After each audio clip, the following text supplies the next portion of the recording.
দোস্ত, তোর গাড়ি 1 লিটারে কয় কিলোমিটার চালাস? কেন 5 কিলো? মানে তোর গাড়ি কি রাক্ষস নাকি? মাত্র 5 কিলো যেতে 1 লিটার গিলে খায়। আরে না, আমি চালাই মাত্র 5 কিলো আর বাকিটা চালাই আমার বউ। দোস্ত জানোস, বিয়া করছি বিউটি কুইন, মাগার আন্ডার ম্যাট্রিক। তবে আমি নিজেই তারে ম্যাট্রিক পাস করাইছি, এরপর আইএ বিএ এবং শেষ পর্যন্ত মাস্টার্সও পাস করাইছি। তখন কি করি বলতো? তুই তো দেখি তার লাইগা অনেক কিছুই করছস। তুই এখন এক কাজ কর, ফার্স্ট ক্লাস একটা পাত্র দেখা হ্যারে বিয়া দিয়া দে। দোস্ত জানোস, আজ আমার জন্মদিন। তাতে কি হয়েছে?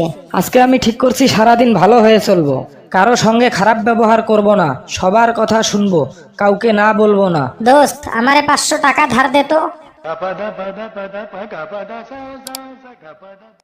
আচ্ছা দোস্ত, কথাটা কি ঠিক? কি কথা সেইটা তো আগে বল। 12 হাত বাঙ্গির নাকি 13 হাত দিছি? কোন হালায় তোর এই অদ্ভুত কথা কইছে? আরে অন্য কেউ না, তোর বাপে।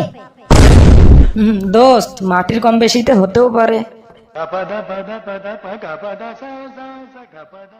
লোকে বলে দুধ খেলে নাকি শক্তি বাড়ে।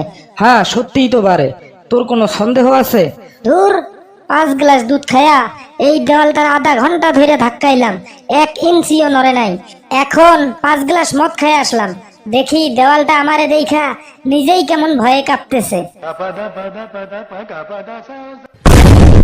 বলতো দোস্ত, বিমানের মাথার উপর একটা বিশাল পাখা থাকে কেন? কেন থাকে জানি না। বিমান চালানোর সময় পাইলটের যেন গরম না লাগে, সেজন্য। আরে পাগল, এইটা কোনো কথা হলো? আরে বিশ্বাস না হলে তুই বিমান চালানোর সময় পাখাটা বন্ধ করে দিয়ে দেখিস পাইলট কেমন ঘামতে থাকে। তোমরা সবাই আমার সঙ্গে সঙ্গে বলো, লেখাপড়া করে যে গাড়ি ঘোড়ায় চড়ে সে। স্যার, এই কথাটা ঠিক না। কেন ঠিক নয় কেন? কারণ আপনি তো অনেক লেখাপড়া করেছেন, তাহলে প্রতিদিন পায়ে হেঁটে স্কুলে পড়াতে আসেন কেন? বল্টু, এমন একটা জায়গার নাম বলতো যেটা পুরুষ বানিয়েছে কিন্তু সেখানে পুরুষ যেতে পারে না। স্যার, এটা তো খুবই সহজ। আচ্ছা তাহলে বল দেখি। স্যার, লেডিস টয়লেট, যেটা পুরুষ বানায় কিন্তু পুরুষ যেতে পারে না। ছেলেরা প্রেম না করলে কার লাভ? বাবার লাভ। ছেলেরা প্রেম করলে কার লাভ? মোবাইল কোম্পানির লাভ। ছেলেরা ছেঁকা খেলে কার লাভ? সিগারেট কোম্পানির লাভ। দোস্ত, যদি কোনো ইচ্ছা পূরণ করতে চাস তাহলে বিয়ে করার আগেই পূরণ করিস। কেন, বিয়ের পরে সমস্যা কি?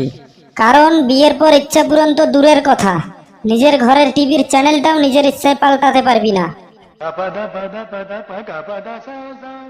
কিরে, তোর রেজাল্টের খবর কি? A+ পেয়েছিস? না মামা, A+ পাই নাই। তাহলে মনে হয় A- পাইছস। না মামা, আমি তো ফেল করছি। ব্যাককল, এই কথা তুই এমন হেসে হেসে বলছিস কেন? মামা, পাশের বারে টুনিও ফেল করছে তো তাই। টুনির ফেলের সাথে তোর পাশ ফেলের সম্পর্ক কি? আছে তো, ওর বাবা বলেছিল ও ফেল করলে ওকে রিক্সাওয়ালার সাথে বিয়ে দিবে। সেটা না হয় ঠিক আছে, কিন্তু রিক্সাওয়ালার সাথে তোর পাশ ফেলের সম্পর্ক কি? কারণ আমার বাবাও বলেছিল আমি যদি ফেল করি তাহলে আমাকে রিক্সা কিনে দিবে। বল্টু বলতো, ইংরেজি ওয়াইফ শব্দটি কিভাবে এলো?